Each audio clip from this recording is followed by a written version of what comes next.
Here I have ZTE Blade V10 Vita, and today I'm going to show you how to insert SIM card and SD card into this device. So for this operation you will need this kind of tool to eject the SIM card and SD card slot, which is located here and on this edge of the device.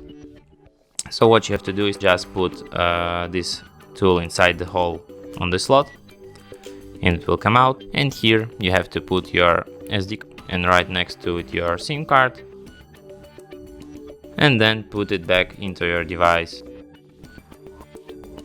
Now, as you can see, I can't unlock my device without entering the pin for the SIM card, which is the proof that SIM card is read.